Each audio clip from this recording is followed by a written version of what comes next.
Akí gbogbo ẹ̀yin olólùfẹ́ padà sórí ìkànnì Yorùbá Space TV níbi tá a ti máa ń mọ àwọn ètò àti ìròyìn wá fún yín lólókọ̀ òjọ̀kan gbogbo tó ń ṣẹlẹ̀ káàkiri Nàìjíríà pàápàá nílẹ̀ Yorùbá ti wa. Ẹ wo tó bá jẹ́ ìgbà àkọ́kọ́ tí yín rè lórí ìkànnì yìí ẹ bá wa subscribe ẹ sì má gbàgbé láti tẹ bọ́tìn kékeré tó dàbí àgbo yẹn tí yóò máa ta yín lóko nínú ìgbà tá a bá ti mú fídíò tuntun wá síta. Ẹ wo èyí tá a tún fún wa fún yín lónìí àrà ọ̀tọ̀ ni ó yá ẹ wá lọ bó ṣe ń lọ ẹnì ìṣó níbẹ̀. Ọ̀rọ̀ tí mo fẹ́ sọ yìí níwọ̀nba ṣókí náà ni nítorí pé gbogbo nǹkan ní máa dìtàn báráyé bá sọ̀rọ̀ kan bá àbá rẹni jáde lórí ẹ̀ ó ń túmọ̀ wípé bóyá ní tí wọ́n sọ òótọ́ náà nù tí ò dẹ̀ rí bẹ́ẹ̀. À ń gbọ́ ní orí social media lẹ́nu ọjọ́ mẹ́ta yìí wípé bàbá oníwàásí àgbáyé wọ́n lọ kí olóyè Sunday Igboho nílùú Kútọ́nù wọ́n sì kó 30 million fún olóyè Sunday Igboho pé bàbá wa síwájú bàbá president elect bàbá Bọ́lá Ahmed Tinubu ló ní kí bàbá ó kó fún olóyè Igboho. Ọ̀rọ̀ yìí ó jẹ́ irọ́ tó jìnnà sóòótọ́ pátápátá, irọ́ tó jìnnà sóòótọ́ ni, irọ́ tó jìnnà sóòótọ́ ni. Gbogbo ayé ló mọ olóyè Sunday Igboho gẹ́gẹ́ bí ọmọ bàbá oníwàásí àgbáyé. Àìmọye inú fídíòs àìmọye àyè ni olóyè Sunday Igboho ti máa ń fẹnu ara wọn sọ pé bàbá ni bàbá mi. Níjọ́ tí bàbá àwọn ti kú làwọn ti mú bàbá gẹ́gẹ́ bí bàbá. Ìbàdàn làwọn sì ń gbé, ìyẹn láti ní bàbá mi ó bá wà ní. Bàbá náà sì rí olóyè Igboho gẹ́gẹ́ bí ọmọ wọn. Àdúpẹ́ fọ́lọ́run. Bàbá lọ kí olóyè Igboho nílùú Kútọ́nù, no doubt about that. Kí wá ni bàbá bá lọ kí ni tí wọ́n bó lóyè Igboho sọ? Mo wà ń bẹ níjọ́ náà, mo láǹfààní àti tẹ̀lé bàbá lọ sílùú Kútọ́nù láti lọ rí olóyè Sunday Igboho. Èyí tí mò ń sọ yìí mi ò sọ pé wọ́n ní wọ́n pé kì í ṣe àgbọ́sọ. Ọ̀rọ̀ tó sojú ni òun lọ̀rọ̀ tí mò ń sọ yìí. Bàbá polówó Igboho wọ́n ní rẹ̀ Sunday, ọ̀rọ̀ tí mo wá rí ọ fún kìí ṣe ọ̀rọ̀ orí fóònù, kò dẹ̀ kí ń ṣe ọ̀rọ̀ tí mo lè fi rán àyàn àfi kí n wá bá ọ fúnra mi báyìí. Wọ́n ní gbogbo ọ̀pọ̀lọpọ̀ àwọn èèyàn ní ń pe àwọn pé bàbá ọmọ yín lẹ́pẹ́ ọmọ yìí, ọmọ yín lẹ́pẹ́ Sunday Igboho yìí, òun náà sì ń pè yín ní bàbá òun. Ẹ bá ní bá sọ̀rọ̀, ẹ bá ní bá sọ̀rọ̀, ẹ bá ní bẹ́ẹ̀ lórí ọ̀rọ̀ tí wọ́n gbé dání pẹ̀lú ọ̀rọ̀ ilẹ̀ Yorùbá. Pàápàá jùlọ tọ́lọ́run tún wá kádàrá pé bàbá wa Bọ́lá Ahmed Tinubu bàbá president elect lásìkò yìí wọ́n jáde ńgbà náà láti dìbò ni. Bàbá sì pé lóyè Igboho wọ́n ní Sunday, ọ̀rọ̀ tí mo wá bọ̀ fún yìí mo fẹ́ kó fọ̀rọ̀ ipọ́n mi lé. Tinubu rán mi sí ọ láti wá bá ọ sọ̀rọ̀, ṣùgbọ́n gẹ́gẹ́ bí wípé Yorùbá ni ọ́, Yorùbá ni mí, Yorùbá ni Tinubu náà. Nítorí olóò gbé dání yìí ẹ̀ ń jà fún òmìnira ilẹ̀ Yorùbá ni, ó ń jà fún gbogbo ọmọ Yorùbá lápapọ̀ ni. Bó bá já sí pé Yorùbá ló ń jà fún, òmìnira Yorùbá ló ń jà fún lásìkò yìí, Yorùbá náà ló wà ńbẹ̀ tó fẹ́ tí ń dupò yìí.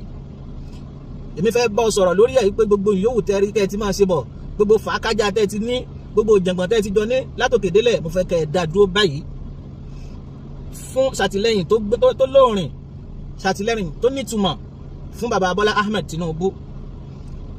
Ní tí mo wá rí ọ fún nìyẹn. Olóyè Sunday Igboho ńjọ́ náà sì ní bàbá kò sí ń tẹ́ gbà tí lọ́wọ́ mi, kò sí nǹkan náà bó tilẹ̀ tó bá já sí pé ń tẹ́ fẹ́ nìyẹn tó màá sọ fún gbogbo àwọn èèyàn mi kí wọ́n dá kí wọ́n dá gbogbo ohun tí wọ́n ń bá bọ̀ lórí fàákájà tí wọ́n ń ṣe pẹ̀lú ọ̀rọ̀ àdìbò ànídìbò lágbájá ni làkàṣègbè ni màá ní kí wọ́n dá dúró. Inú bàbá dùn. Níjọ́ náà ń gbà sọ̀rọ̀ tán bàbá ò fún ní 1 naira.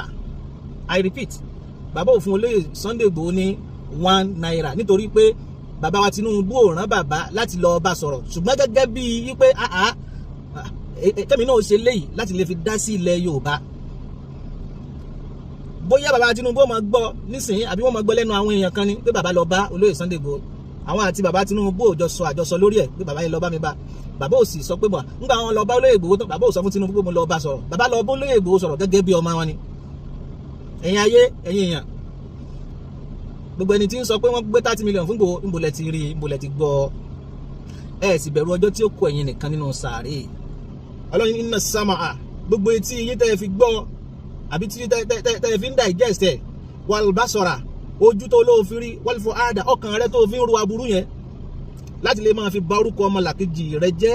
Ọlọ́run ní kánà, Ọlọ́run ní ulaika kana ani umasiula. Bó bá dijọ́ tó ní lágbára, tẹnu rẹ ò ní lè sọ̀rọ̀ mọ́, tó ní lágbára àti ṣe nǹkan kan mọ́, Ọlọ́run ní gbogbo ẹ̀ ni ó mọ̀ sọ̀rọ̀ ńjọ́ náà, etí rẹ ó mọ̀ sọ̀rọ̀, ojú rẹ ó sọ̀rọ̀, ọkàn rẹ tó fi ń rorò kúrò nì náà Ọlọ́run ni yóò gbogbo tí ń bẹ́ẹ̀ lèmi Ọlọ́run ni màá máa béèrè gbogbo tẹ́ kó síbẹ̀ tẹ́ẹ̀ ní lágbára láti parọ́. Ẹ jẹ́ á bẹ̀rù Ọlọ́run, ẹ jẹ́ á bẹ̀rù Ọlọ́run. Kò síbi tá à ń lọ tá à ní rọ́kọ̀, má torí pé o fẹ́ dáa má ba ẹlòmíì lórúkọ jẹ́. Bó bá ìbá ló jẹ́ lórúkọ jẹ́ lónìí, rántí pé bí o bá lágbára láti ṣe nǹkan kan fún Ọlọ́run tó dá ọ tó dẹ́ni o bà lórúkọ jẹ́ ńkọ́. Ọlọ́run ńkọ́. Ẹ dákun jàmá, clarification lè eléyìí tí mo ṣe yìí nípa wípé bàbá Bọ́lá Ahmed Tinubu, bàbá president elect, wọn à fi owó kankan rán bàbá sí olóyè Sunday Igboho, wọn à fi owó rán bàbá oníwàásí àgbáyé sí Sunday Igboho. I repeat, bàbá Bọ́lá Ahmed Tinubu, wọn à fi owó kankan rán bàbá Sheik Ajani Bello sí Sunday Igboho. Gbogbo ẹni tó bá wá sọ wípé tó bó ti rí nù ó kù wọ Ọlọ́run, bó bá rí bẹ́ẹ̀ ó kù ọ́ ó kọ Ọlọ́run, bí ò bá rí bẹ́ẹ̀ ó kù ọ́ ó kọ Ọlọ́run. Níjọ́ tẹ́nìkan kan ó máa jíyìn iṣẹ́ rẹ̀ ó máa bọ́ lọ́hùn bẹ̀ ó máa bára rẹ̀ ń bẹ̀. Ìdí eléyìí jàmá, ẹ jọ̀ọ́, irú ọ̀rọ̀ báyìí ọ̀rọ̀ tí máa ń dá rúgúdù lẹ̀ ni, ọ̀rọ̀ tó máa ń dá wàhálà lẹ̀ láàrin ìlú ni, kò rí bẹ́ẹ̀, irọ́ tó jìnnà sóòótọ́ ni. Ọlọ́run kó jọ kó dákun gbogbo ẹni ó bá gbérú ọ̀rọ̀ báyìí dání àbí tí ń bẹ lábẹ́ irú ọ̀rọ̀ báyìí, Ọlọ́run mọ́sà bá ní ṣàforíjìn fún wa, Ọlọ́run bá ní tọ́ wọn sọ́nà, Ọlọ́run bá ní tọ́ wọn sọ́nà. Albarka la ilaha illallah wala la hawla wala quwwata illa billahi al-aliyyil azim. Subhana rabbika rabbil izzati amma yasifun wa salamun ala al-mursalin walhamdulillahi rabbil alamin. Sallu ala an-nabiyil karim.